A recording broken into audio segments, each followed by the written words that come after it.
All right, so that riot on January 6th led to the, I think, ridiculous impeachment of President Trump, who will be tried in the Senate next week, even though he's not president anymore. The whole thing is a farce. This thing is puzzling to me. Now, as you know, we lost Capitol Hill police officer Brian Sicknick. A tragedy should never have happened. An officer cut down in the prime of life. He will be honored under the Capitol Rotunda tomorrow. Number one, he deserves all the honors in the world. I think he deserved them at an appropriate time after he died. It's been 3.5 weeks, and I'm wondering, this honor, lying in honor in the Rotunda, was it delayed for some sort of political impact with the impeachment taking place next week?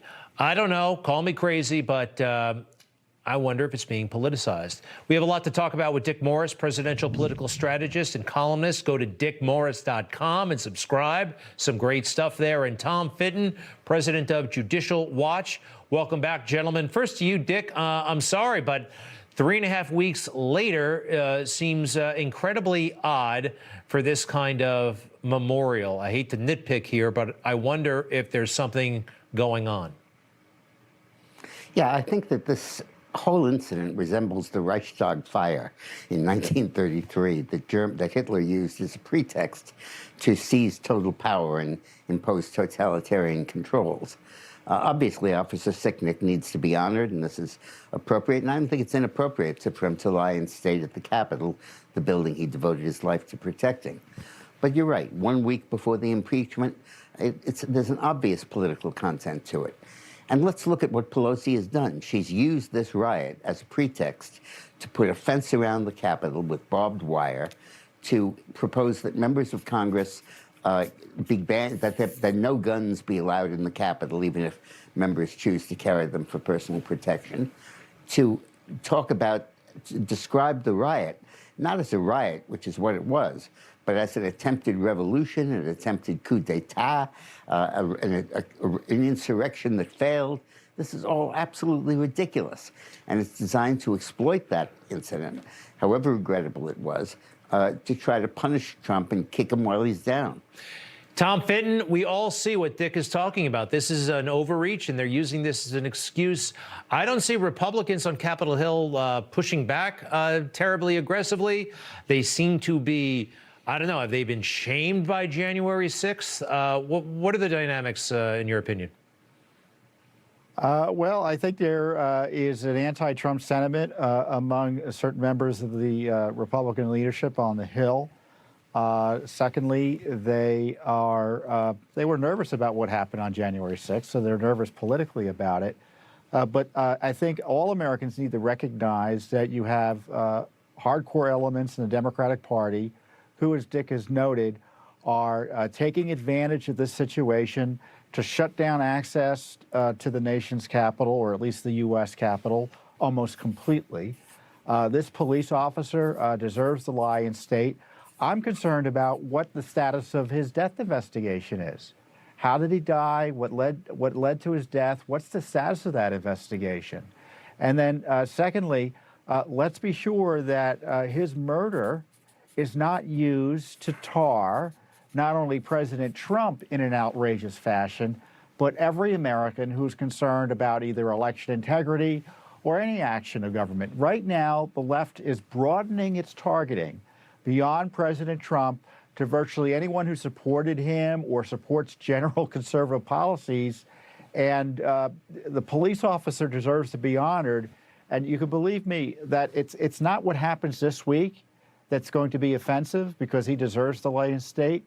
It's what's going to happen next week, where they falsely accuse the president essentially of being responsible for his death, which is beyond incredible in terms of outrageousness. I agree about the honor. It's appropriate that he's honored. It would seem like it would have been more appropriate to do it sooner after the event itself.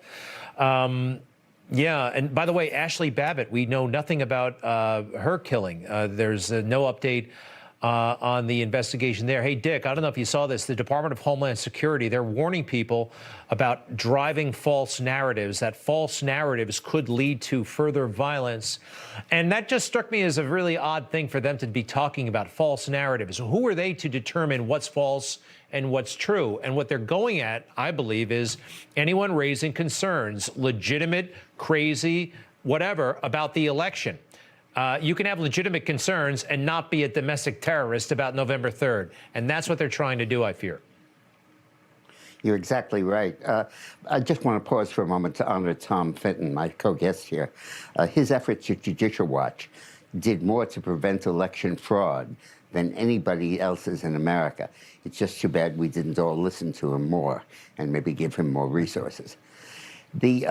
The point here is that the Domestic Terrorism Act that the Democrats are pushing, and this is all a wind-up to try to get that passed, literally directs every security and the Secret Service to have offices focusing on domestic terrorism and to file a semi-annual report about the containment of domestic terrorism. And it defines that exclusively as white supremacy, right-wing extremists, and neo-Nazis. No mention of Antifa or Al-Qaeda or any of that stuff, just right-wing domestic terrorists. Now, there's a narrative that Donald Trump sanctioned this kind of terror, but he, as president, issued an executive order classifying the Ku Klux Klan as a terrorist organization, and obviously Antifa as well. This is all a prelude to making speech seditious. You're going to see people increasingly prosecuted under this domestic insurrection law. It's much like the Alien and Sedition Acts that tarred the John Adams administration. They're using the riot, like the Reichstag fire, to sanction and approve a massive crackdown on our liberties. And I don't like it. Final word to you, Tom. Dick mentioned more resources. If you can use some, well, I'd love to snap a finger for you. But you already mentioned the nervous Republicans. They don't seem up to much of anything these days. How do we stop all this stuff? Or how do we kind of stop the insanity? Well, we have to reject the false narratives of the left that opposition to their agenda equals terrorism. And this is nothing new. They assign violent intent to their political opposition for years, and now they're doing it not only politically, but for our civil liberties. That's for sure. Tom Fitton, we appreciate it, from Judicial Watch. Thank you very much. Dick Morris, check out dickmorris.com. Thank you. Be right back, everybody.